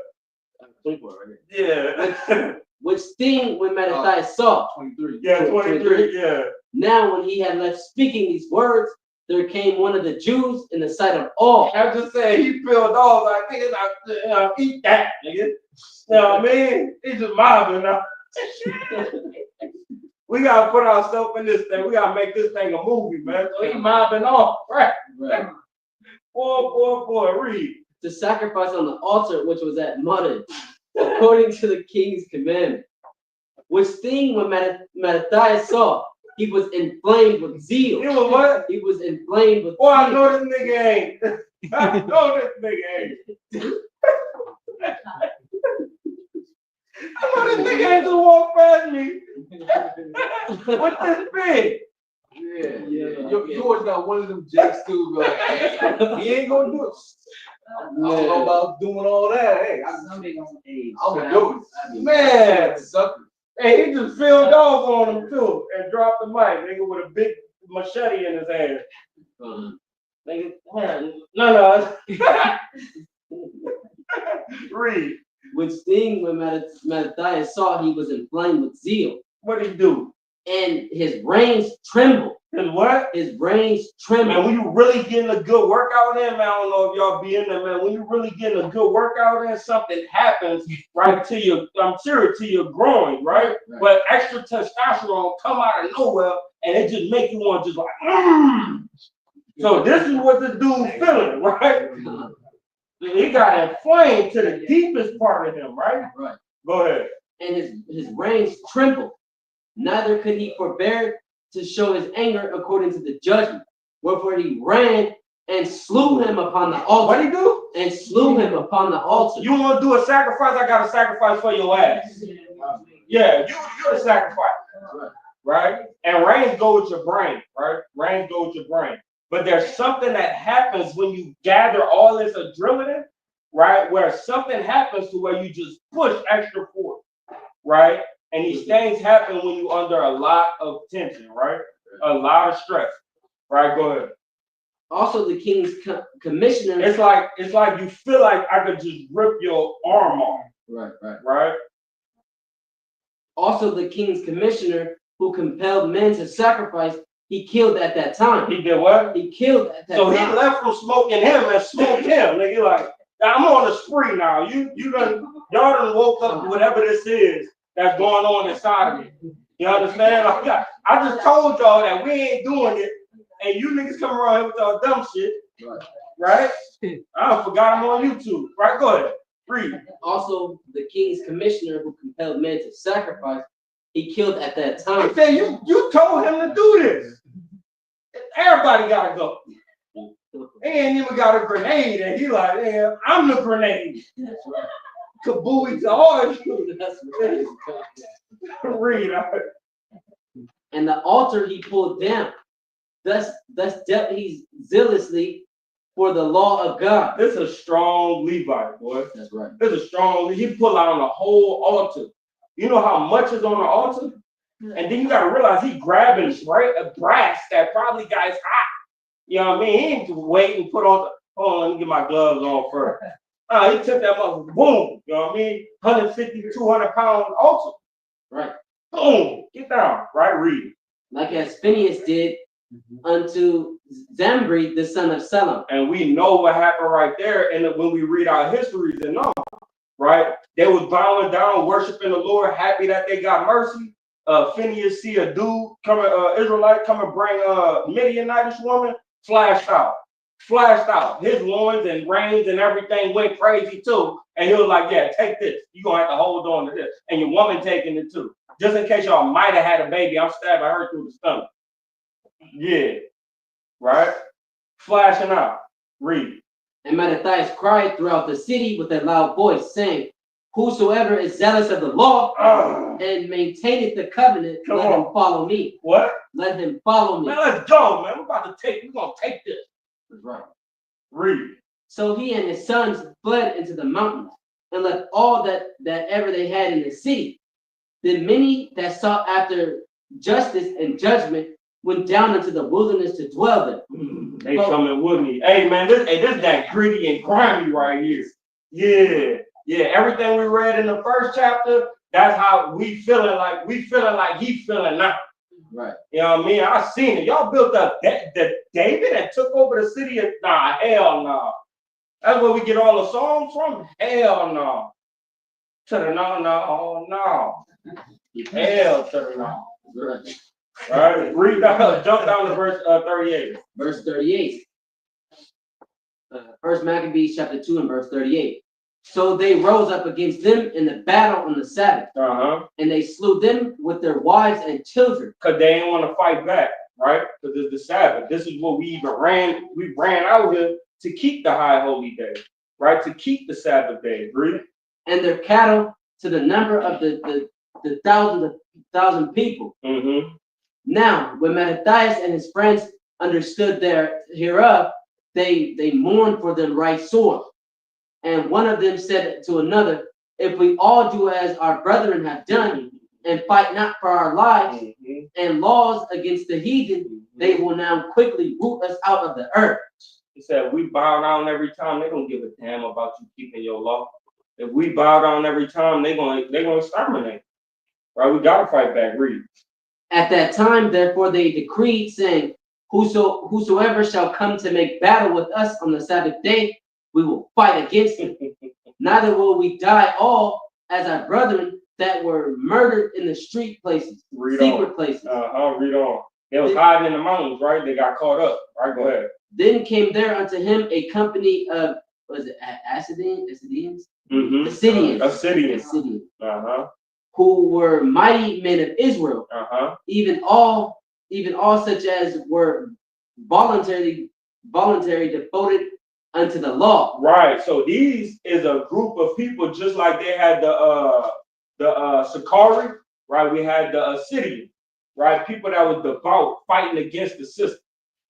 Right? Breathe. Also all they that fled for persecution joined themselves unto them. They left out of there, came like, nigga, where they at? I heard Mattathias around the corner around him. Right? Where they at? Right, go ahead. And were a stay unto them. And were a stay unto them, meaning they took them all in. Right? So they joined their forces and smote sinful men in their anger. What they did? They smote sinful men in their anger. If you breaking the law around here, you gonna die, Israelite or not. I wish we could get back to that time. That's the thing. Yeah, for real. A lot of Israelites would be acting right. Yeah, because you out. When you out, you out. You know what I mean? They say everybody's sinful around. We talking about, you don't know what we dealing with right now. You think we got time to deal with your dumb ass little sin? Like, you don't see what we fighting out here? These niggas got navies. We got 5,000 men. Niggas got navies, they got engines. You got a little thing, you grab a fireball and you swing that motherfucker. And you trying to sin around me? He said, I'll make 1,000 flee from one of you if you keep my commandments. But if you breaking them and you around them, you about to get us jammed up. I read the book of Numbers. Read. So they joined their forces and smote sinful men in their anger, and wicked men in their wrath. But the rest fled to the heathen for succor. Don't be, all you men in there, man, don't be that man. Don't be that man going to flee. It ain't going to the police office. They going to the police. Hey, let me in. These niggas crazy. We can't keep on fighting y'all out here. These niggas crazy. I won't be on your side. Don't be that man. Read. Matthias and his friends. He said he fled to the heathen for succor. Read. Then Matthias and his friends went around about and pulled down the altars. And what children soever they found within the coast of Israel, uncircumcised, those they circumcised. They what? Those they circumcised. Did the children willingly get circumcised? Hell no. And let's hold on, nigga. We gonna, and you coming with us. We need more people. Hold his on. What are you talking about? And what children soever they found within the coast of Israel, uncircumcised, those they circumcised valiantly. What? Valiantly. Hey man, y'all, and look, you gonna take, and look, you might as well do it willingly because we gonna, and look, don't make me have to knock you out. You know what I mean?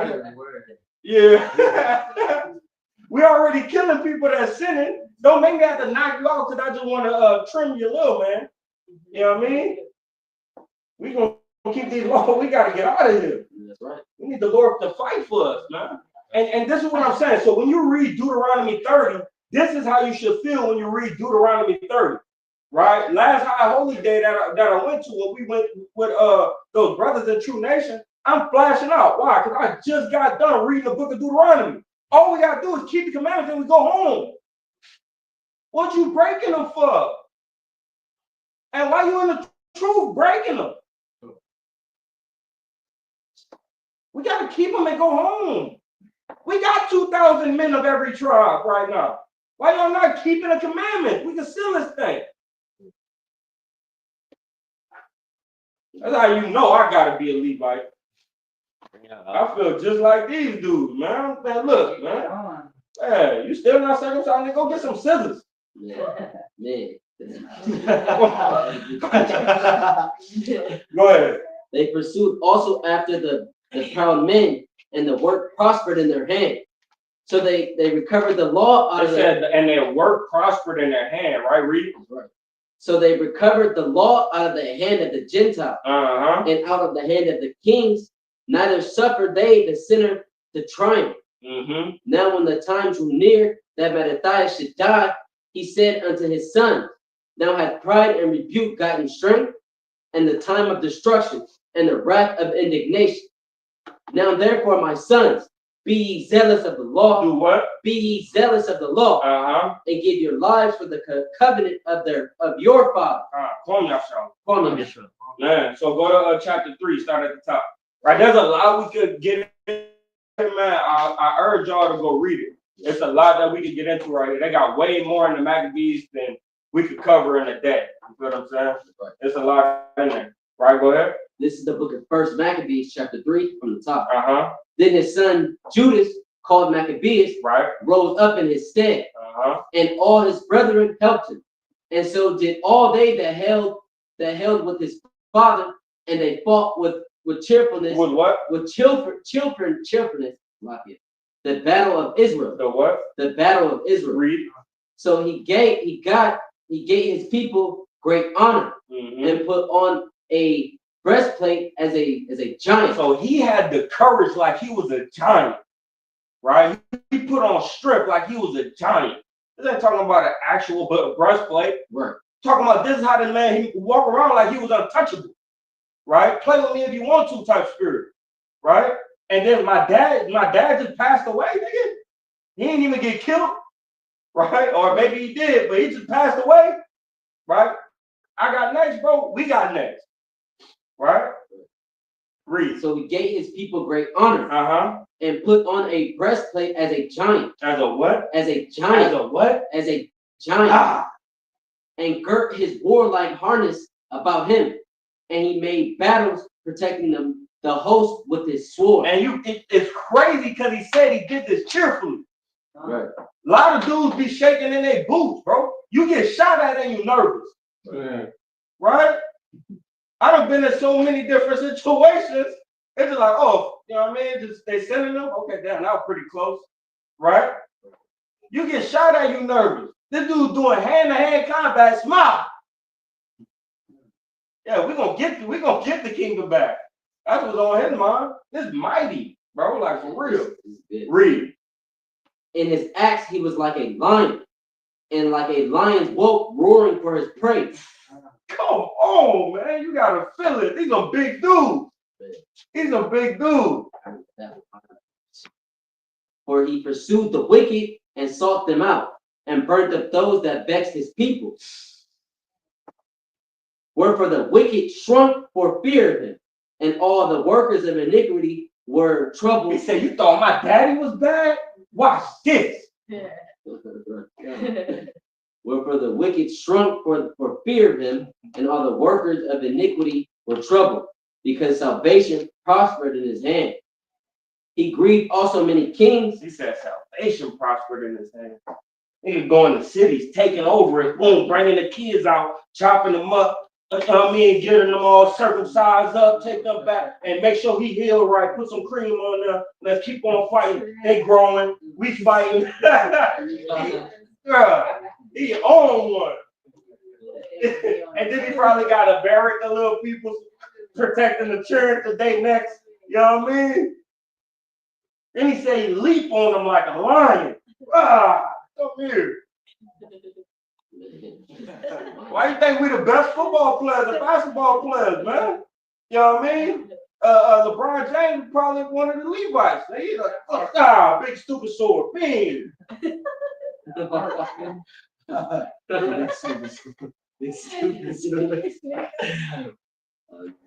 7.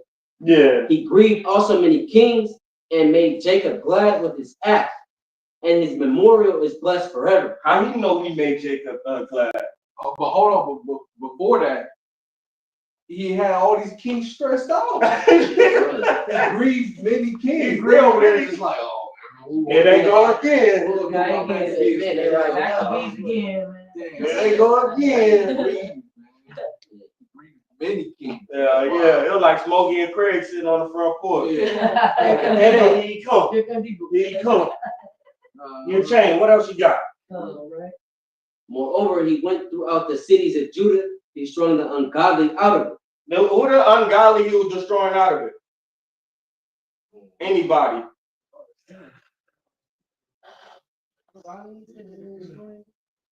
The Israelites. He went in there, you gonna go with them? You choose a side? Choose a side. I'm boo-bopping everything. Choose your side. Pick a side, pick a side, pick a side. Moreover, he went throughout. Nigga just about to eat a pork chop, nigga hit him with an axe from a distance. So, you gotta put yourself in this thing, bro. Like, you gotta put yourself in there. You know what I mean? Nigga got throwing knives. He got like 30 throwing knives. He's just walking down the spot. Hitting people in the throat. Always in the throat because they be eating bull crap. Read. Moreover, he went through the cities of Judah, destroying the ungodly out of them. All right, let's move on. We're going to move down. Because I'm going to get super excited. This is fun. Oh, praises, man. Because we got our get back, man. You ain't just going to take David and think the Lord ain't going to raise up a savior. Lord always raise up a savior for his people. You feel what I'm saying? Even Abba Bibbins is known as our savior, right? He gave us back our wisdom, knowledge, and understanding, right? Through the Holy Spirit, the Rakakodash, right? So the Lord always going to raise us up a savior, man. But his ultimate savior, I can't wait. I'm pretty sure y'all can't wait, man. I hope y'all continue to get yourself together, man. Let's get up out of here, man. I can't wait till y'all try to come back. This is good. Nigga, we think our ICBM missiles already going? It's good. I know Yahushua, he don't even know the time, but he's sitting right next to the Abba like, whenever you're ready. All right? I'm ready. All right, let's drop down a little bit. Okay, let's go to 3 and verse, let me see, 3 and verse number 55.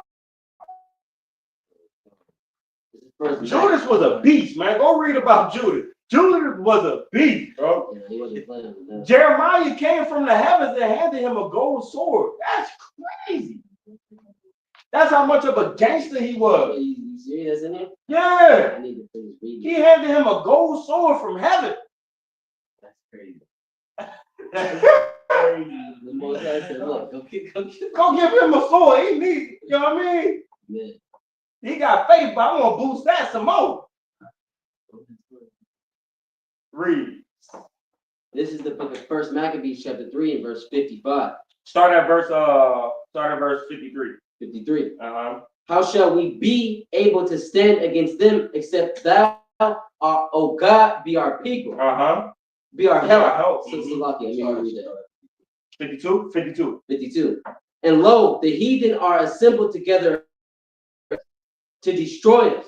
What things they imagine against us, thou knowest.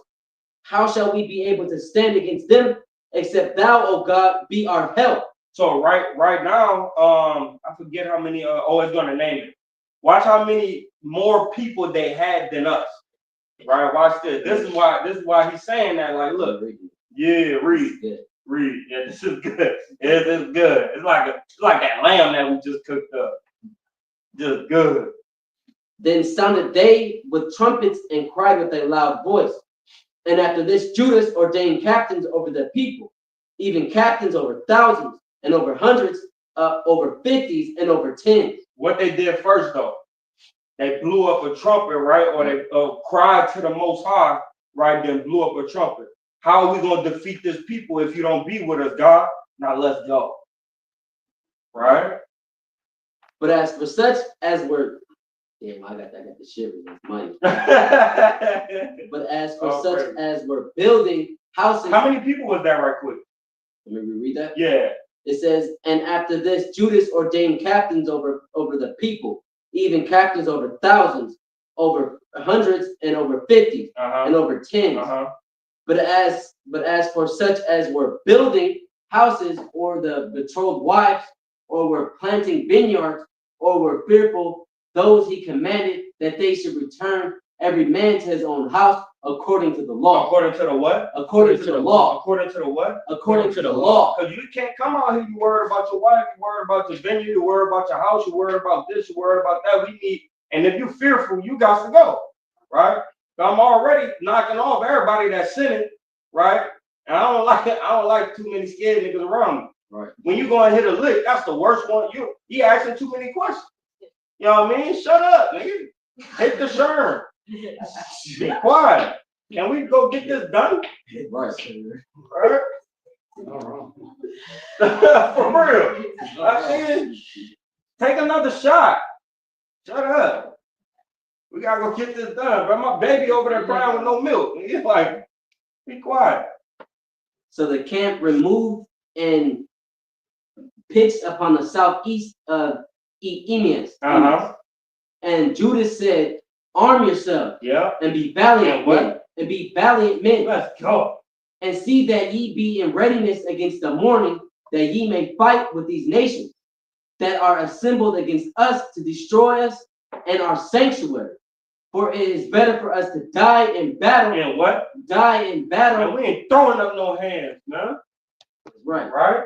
Than to behold the calamities of our people in our sanctuary. Nevertheless, I'm not about to keep on looking at this. Let's die fighting, man. I ain't about to keep on. I go back home, I gotta deal with that.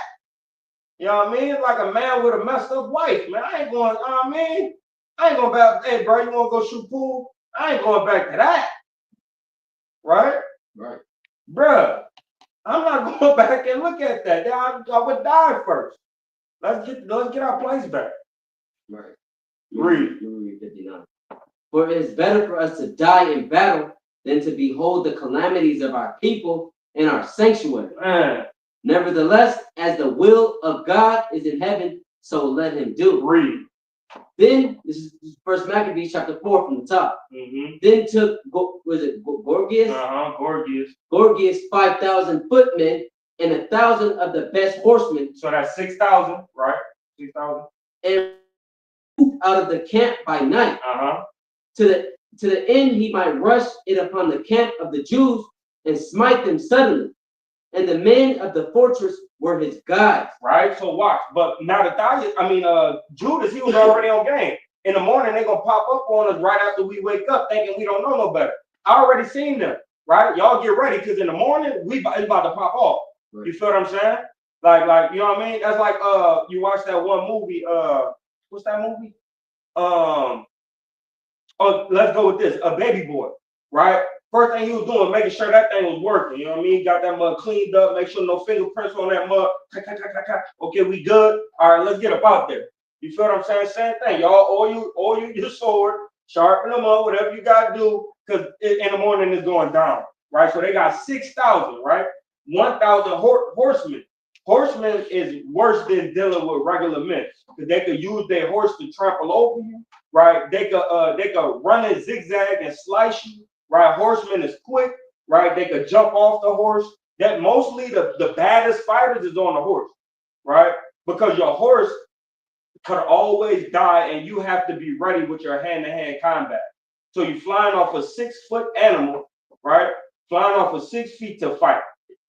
Right? So you got to be one of the greats to get a horse job. Footmen are easy to throw. They're like pawns. They're easy to throw away. Horsemen, they're a little bit more valuable. Right? Read, so 5,000 men on feet, 1,000 horsemen. Read. And removed out of the camp by night. Verse 2. To the end he might rush it upon the camp of the Jews and smite them suddenly. And the men of the fortress were his guides. Now, when Judas heard thereof, he himself removed the valiant men with him, that he might smite the king's army, which was at Eemius. Well, as yet the force were dispersed from the camp. In the mean season came Gorgias by night into the camp of Judas, and when he had found no man there, he sought them in the mountains. They already was hiding in the plains. Right. They already was ducked off, waiting on them. You thought you was gonna get me, right? Go ahead. For said he, these fellows flee from us. But as soon as it was day, Judas showed himself in the plain with 3,000 men. Right. So we got 3,000 against 6,000. That's a lot of different hands. Right. Who nevertheless neither armor nor sword. What? Come on, man. Norse war. Let's go. Nigga jumping on the horse, take your sword, you know what I mean? Nigga hitting extravagant moves. Nigga hit a backflip standing. Boom, let me get that. I need that. You know what I mean? With nothing, bro. Hopping out. Up. Need that cartwheel, take that. Not for people. Yeah, just jamming them up. King, come here. Read. It says, who nevertheless had neither armor nor swords to their mind. And they saw the camp of the heathen that it was strong and well harassed. Harnessed. Meaning they had a good barrack. They was moving in sync. Right. And compassed round about with horsemen. And these were expert of war. And they said, then said Judas to the men that were with him, fear ye not their multitude, neither be ye afraid of their assault. Remember how our fathers were delivered in the Red Sea when Pharaoh pursued them with an army. Now therefore let us cry unto the heaven, if peradventure the Lord will have mercy upon us and remember the covenant of our father and destroy this host before our face this day. I remember reading it. This is mighty. Good. Good, bro. Go ahead. That so all the heathen may know that there is one who delivered and saved Israel. Read it again. That all the heathen may know that there is one. That is one who delivered and saved Israel. That delivered and saved Israel. Right? Shema Yasharallah, Yahweh Allahayinawi, Yahweh Achud. Right? Our Lord is one Lord, man, and He's gonna save Israel. Then the strangers lifted up their eyes and saw them coming over against them. Wherefore they went out of the camp to battle. Hey, and look, the Israelites wasn't worried about them coming against them no more. They was like, not a heathen, like, damn, these niggas coming. They ain't got no armor, no nothing. Take it off on them. Right, go ahead. But they that were with Judas sounded their trumpet, so they joined battle, and the heathen, being discomfited, fled into the plain. Howbeit all the hindmost of them were slain with the sword. Come here. Like Luke Cage, nigga. Come here. Where they pursued them into Gezerah and unto the plains of Idumea and Zotus and Jamina, so that there were slain of them upon 3,000 men. 3,000 men. One for each man that we had. Grab it. Oh, you ain't get one? Here you go. I took it. There you go. Kill him. Grab. Right? Don't let none of them go. All right, so look. So we see that we overcame them with 3,000 men, right? They had 6,000 and they had horsemen. Guess who was probably the first one to get the hell up out of there? The horsemen. And like, we out, y'all. Y'all got to deal with that. I ain't dealing with that. You see some big ass black niggas running on you. You know what I mean? I run. It's 2:30, like, come here. I'm out of here, bro. You might have to fight yourself, bro. I'm good. I don't care how tall you is. At 2:30, I ain't, you know what I mean? Hell no. You know what I mean? Anything over 5'9", you can have it, brother. I'm cool. I'm trying to catch up. What you eating? You know what I mean? Can I get meal plan, please? Right? But let's drop down, man. We're gonna get to the point. All right, let's drop down. So let's start at 38. 38? Yeah. No, that's where I started at 36. Oh, you gonna start on 36? Okay, well, yeah, I'm good. Go ahead, take over. We don't First Maccabees 4:36. This is the book of. Yeah, we got it. All right, first of all praise to the Most High. Shalom. How about y'all start Y'all all praise to the Most High. And then first, I'm gonna get First Corinthians 16. All right.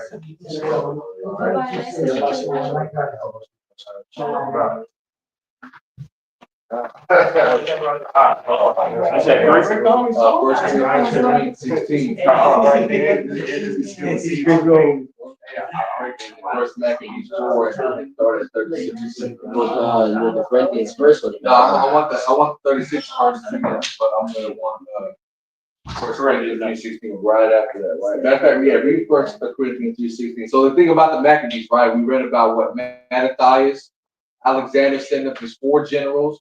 These 4 generals went around the earth, destroying many nations, our nation being included, right? So the thing is that these nations destroy us, but we get put back up on another level right after that, right? If we keep the commandments of the Lord. So the point is that even though they destroy us and we get put down on low, the Most High exalts us if we do what the Lord says, especially in these times in America, right? Read verse 36. This is the book of First Maccabees, chapter 4 and 36. Then said Judas and his brethren, behold, our enemies are discomfited. Let us go up and cleanse and dedicate the sanctuary. Right, so the sanctuary is the temple. So what we see happening here is the heathens taking us over, defiling our temple, pouring pig blood on the altar, taking all of our vessels away, taking us into captivity, killing our babies, dropping babies off of the damn the wall, the 40-foot wall, right, to their heads, right? And then after that, we destroy them, right? We get back in the spirit. We hold on tight with the zeal of the Most High to fight them off, even though we're small in number and they're big in number. We fight them off. Eventually, we take back the temple, right? We take back all of what they've done, and we rededicate the sanctuary. We rededicate the temple. We undo all of the evil atrocities that they've done to us, right? That's the end goal. So they take us down, we fall, we rise back up, and we take what they took from us back again. Right? Read that again. Then said Judas and his brethren, behold, our enemies are discomfited. Discomfited means to be uneasy, right? Worrisome. Right? Go ahead. Let us go up to cleanse and dedicate the sanctuary. And now let us dedicate the sanctuary, right? We defeated our enemies. Now it's time for us to rededicate the sanctuary once again. Now read that in 1 Corinthians. This is the book of 1 Corinthians chapter 3 and verse number 16. Know ye not that you are the temple of God, and that the Spirit of the Most High Yahweh dwelleth in you? If any man defileth the temple of Yahweh, if any man what? If any man defileth the temple of Yahweh, him shall Yahweh destroy. So that does not just go into us defiling our own temple. These heathens defile us as well. So the Most High, and we're the temples of the Lord, right? So the Most High will destroy them, right? So therefore, since we don't have an actual temple to go to right now to rededicate, we have to rededicate ourselves as the temples in this time that we're living in right now. Right? This is what we must do. We must be able to become valuable vessels, right, to be put in the temple later on, which will be the kingdom, right? That's right. You don't want to be worthless and then the Lord don't do nothing with you. We want to become valuable vessels and instruments for the temple to be placed in the actual temple when we get to the kingdom, right? Read that again. Well, that's it. It says, for the temple of Yahweh is holy, which temple you are. Right? So it's set apart, right? That's the Most High is dealing with us, and we are the actual temple, right? Now go ahead and read verse 36 again and then on down. This is First Maccabees chapter 4 and 36. Then said Judas and his brethren, behold, our enemies are discomfited. Let us go up to cleanse and dedicate to the sanctuary. Upon this, all the hosts assembled themselves together. So yeah, read on, what? And went up into Mount Zion. And they saw the sanctuary desolate and the altar profaned. So this is what we are right now. We are temples of the Most High, but we're desolate. We're destroyed. We don't know who we are, right? We're following the heathen customs. We're destroyed mentally, right? We're doing all wickedness of the world, like you name it, right? Doesn't that sound like a temple that's defiled? Right. Yeah. Or does it sound like we're holy and we're set apart and we're glorified? It don't. Right? So we are defiled at this point in time. Why? Because the heathen, right? They led us astray, right? They led us to the slaughter. So now, what Judas Maccabees and them did, they rededicated the temple and they purified the temple. So if we're desolate temples right now, how do we purify ourselves? Even though we don't have an actual temple to go and purify it, we are the temples. How do we purify ourselves and sanctify ourselves? Who knows? Keep the commandments. Keep the commandments. That's going by you, not why y'all.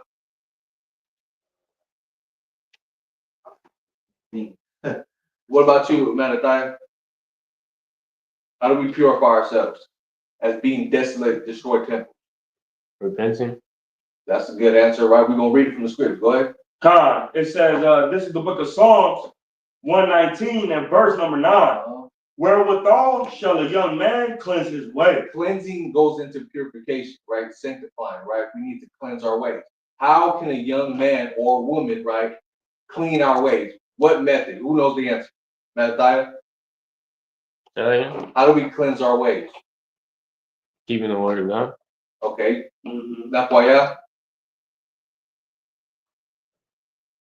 On top of repentance. Go ahead, read that for me. Con, by taking heed thereunto according to thy word. So that's how we purify these temples, right? By taking heed to thereto to the word of the Most High God, right? As of now, like this is how we purify our temple that were desolate and destroyed. Now go to Luke real quick. James 4:8, and then grab me Luke 10 and 19. I'm just gonna pull 3 more, and then you'll get that. Con, this is James. This is the book of James, chapter 4 and verse number 8. And it reads, draw nigh to Yahweh. So we got to draw nearer to the Most High God, Yahweh, right? Go ahead. And he will draw nigh unto you. So the closer we come back to the Most High, the closer he comes back to us. Go ahead. Cleanse your hands. Do what? Cleanse your hands. So the works you do needs to be in a cleanly manner, a purified manner. The works we put in this earth need to be able to purify ourselves by taking heed to the word, right? Clean our hands. Go ahead. God, clean your hands, ye sinners. Ye what? Ye sinners. Sinners means you're not keeping the commandments. So if you're not keeping the commandments, you are unclean in the eyes of the Most High, and you're not going to be able to purify yourselves. And if you're not purified, you're going to be cast into the fire. Go ahead. Come and purify your hearts, ye double-minded. Your heart is your mind, right? We need to purify and cleanse our minds by taking heed to the words of the Most High God, right? This is how we rededicate ourselves, even though we were destroyed and desolate, just like they did in the Maccabees. The temple was destroyed. They had to rededicate it. We're destroyed mentally and spiritually. So now we have to rededicate ourselves. Give me Luke 1 and Luke 10 and 19. You got it?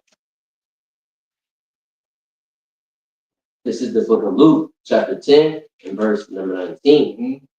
Behold, I give unto you power to tread on serpents and scorpions, and over all the power of the enemy. So that's what happened when we see with Judas and Maccabees and them, right? They had the power to tread on the serpents and scorpions and power over the enemy. We need to take that power back and have power over the enemy no matter what he throws at us in this world, right? Because he's constantly trying to keep us desolate and destroyed, so that way we won't be able to rededicate ourselves right back to the Most High God. This is what we must do. Go ahead. And nothing shall by any means hurt you. Not something. By any means hurt you. Nothing. Right. Go ahead. Now, notwithstanding in this rejoice not that the spirits are subject unto you, but rather rejoice because your names are written in heaven. Right. So now we need to rejoice because at the end of the day, our names are written in heaven. But if you're not going to rededicate yourselves back to what we lost, your name can be blotted out. Everybody's name right now is in the book of life. Until the Most High is fed up with you, that's how you get your name blotted out. Christianity will tell you you have to get your name written in the book of life. Everybody's name is already there. The goal is to not get it blotted out. Man. Right? Now go back to 1 Maccabees 4 and 45. And I'm going to give you last two. Let me jump down to 45. Yeah, verse 45. This is 1 Maccabees chapter 4 and 45.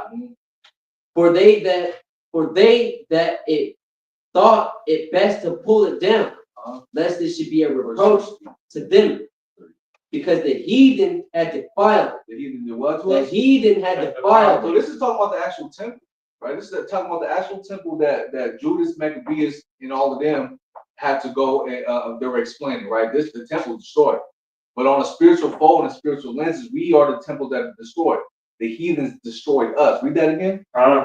They thought it best to pull it down. The heathens thought it best to pull us down from our glory, to keep us in this lower state. Right, go ahead. Lest it should be a reproach to them. Because the heathen had defiled. The heathen had defiled us.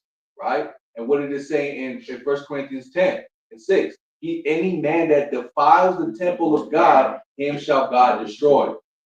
Right? So they're going to be destroyed. Right? Go ahead. Wherefore they pulled it down. They pulled it down. Go ahead. And laid up the stones in the mountain of the temple in the covenant place. Until there should come a prophet to show what should be done with them. You know? Then they took the whole stones according to the law. Right? So the whole stones means you can't cut the stones, right? You're not supposed to take tools and chisels. You're supposed to just take stones and put it together to make an altar to the Most High. Go ahead. And built a new altar. Now we have to build ourselves a new altar, right? Meaning you can't cheat your way to the kingdom, right? You can't cheat and have a damn power drill and a damn saw blade and I'm gonna cut the stone this way, I'm gonna make it all nice. No, you have to do it the way the Most High God told you how to make it to the kingdom, which is to keep the commandments, right? And faith in His Son that you can keep the commandments, right? If you don't, you're gonna be destroyed, right? Go ahead. And built a new altar. And we have to build our new altar. Go ahead. According to the former. According to the what? According to the former. Because we were high, we were brought low. Now we have to be brought back on high again. That's according to the former, right? Go ahead. And made up the sanctuary and the things that were within the temple and hollowed the courts. And hollowed the courts. Set everything apart. Sanctified everything that was in there, right? Go ahead. And Salaki, right? Go ahead. And they had the so you had to power wash it, right? You had to clean it, right? Because they had pork blood, they had squirrel blood, they had damn raccoon blood, right? They had all type of different blood in our sanctuary, so they actually had to go through there and deep scrub the place, right, to purify and sanctify it back into the Lord. Go ahead, read on. They made also new holy vessels, and into the temple they brought the candlestick and the altar of burnt offerings and of incense and the table. And you know what they had to go do? They had to go get it back. So guess what we went to? We went to the city of death. You're gonna have to get that back. Read on. And upon the altar they burnt incense, and the lamps that were upon the candlestick they lighted. That's how you know, Salaki. That's how you know it was the altar of incense. Right, but yeah, and that's what we have right here, right? We lit the what we call it menorah, right? That's the lampstand, right? We lit it for today's feast, right? Go ahead. That they might give light in the temple. Furthermore, they set the loaves upon the table and spread out the vials and finished all the works which they had but begun to make. Now on the 5 and 20th day of the 9th month. So remember, this is talking about after we destroyed them, we got the temple back. We're rededicating it at this time. This is what this feast day is about, the feast of dedication. Right, go ahead. Which is called the month Kasilu. In the 40th and 8th year, they rose up betimes in the morning and offered sacrifices according to the law upon the new altar of burnt offerings. Right.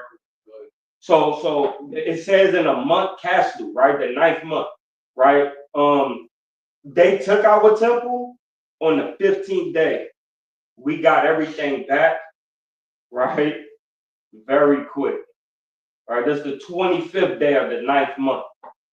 The next year, though, it took us a year, right? But this is very quick. We got this thing back, right? All it took us was a year and 10 days. When it comes to battle warfare, that's a short amount of time. Yeah, that's short, bro. That's real quick. That's right. Go ahead, read on. 53 days. And offered sacrifices according to the law upon the new altar of burnt offerings, which they had made. Look at what time and what day the heathen had profaned it. Even in that it was dedicated to like that was 2 years. My bad, it was 2 years. Because we saw that they said what he came to collect. No, because it was the 47th year. It was. So the 47th year, so it was 1 year. So I'm trying to make sure I say the right thing. I don't want to be lying on the book, right? So yeah, on the 47th year. So yeah, it was 1 year, 1 year and 10 days. My bad. Go ahead, read that precept again. Look at what time and what day the heathen had profaned it. Even in that was it dedicated with songs and cisterns and harps and cymbals. Then all the people fell upon their face and worshiping and praising the God of heaven, who had given them good success. And so they kept the dedication of the altar 8 days and offered burnt offerings with gladness and sacrifice and the sacrifice of deliverance and praise. They decked also the forefront of the temple with crowns of gold and with shields and the gates and the chambers they renewed and hung doors upon them. Thus was there very great gladness among the people, for that the reproach of the heathen was put away. Moreover, Judas and his brethren, with the whole congregation of Israel, ordained that the days of the dedication of the altar should be kept in their season from year to year by the space of 8 days, from the 25th day of the month Caslu, with mirth and gladness.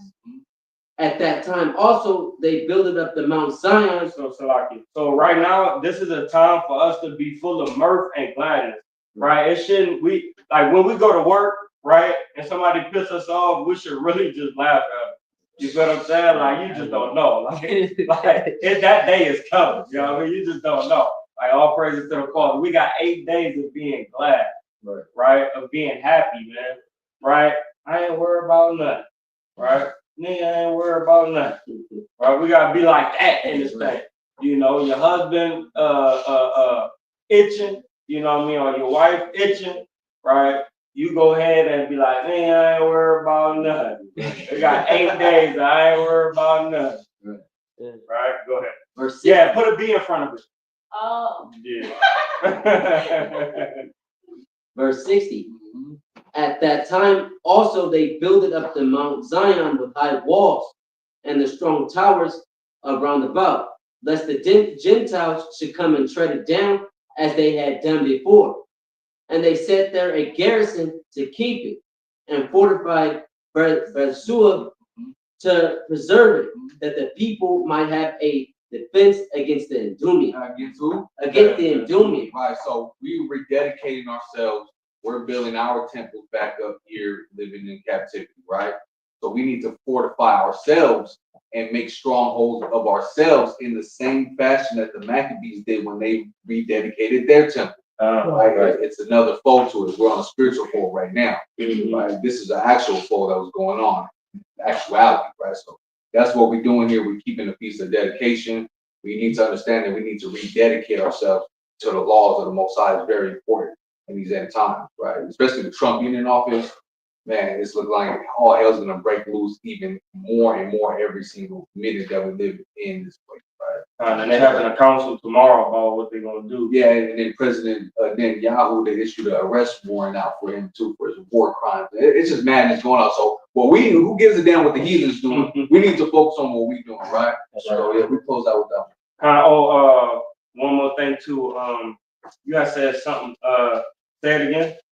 You was like spiritual. This is a spiritual temple, rededicating ourselves to the Most High in the same fashion they've done it in actuality, rededicating the temple through the Spirit as well. What they did, right? But we are temples as well, so we need to understand the way they rededicated the things they went through. We have to apply that to the lives of living in this captivity, doing the same manner.